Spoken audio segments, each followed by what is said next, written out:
It's an interesting moment for you, right? Because isn't the movie based on your life? Oh my gosh, it's surreal. To go from a kid who never wanted to share that he was adopted to now having the documentary and the movie. I mean, I'm just glad to be here. I'm glad to have life. So, because of that, how does it make you feel like that your story can impact other people?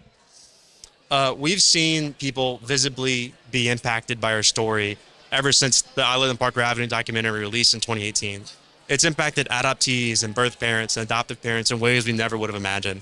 And one of my favorite stories, I was speaking at a high school in California, and this girl, it was a big gym, and I was doing a Q&A, and I saw this girl in the corner, like, try to raise her hand, and then she put it back down, up and down, and I knew she wanted to share something. She finally got up and shared for the first time in front of her entire school that she was adopted, and until then, she felt like she couldn't share that. So this story is impacting others in ways we never would have imagined. So Lifemark now coming out and being in theaters nationwide, we're just so excited. Hey, isn't that so biblical that God uses someone who like wants to be private, but then like, here you go, you're. Absolutely. Never would have expected it. How does this help your, faith grow during this time period and all that stuff? My faith has grown a lot in the past few years. Just being able to trust that God is using this story in a way that I can't comprehend yet. And I mean, you've seen God work through the story ever since 1993, when my birth mother left an abortion clinic.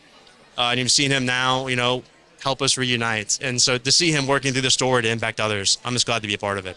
Now, this is an interesting time period for this movie to come out, which is actually kind of, God ordained as well. Because you guys making the movie, probably you didn't expect it even to come out during this time period. But what would you kind of say to that point?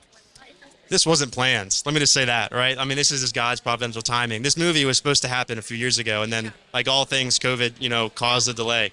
And the fact that it's now happening at this moment in time, this shows the fact that God is working through the story. This movie will save lives, and it will build families through adoption. How exciting is it to be here right now? I am freaking out. Like, I'm maybe kind of calm and collected right now, but maybe I'm not. Maybe it's coming across that I'm actually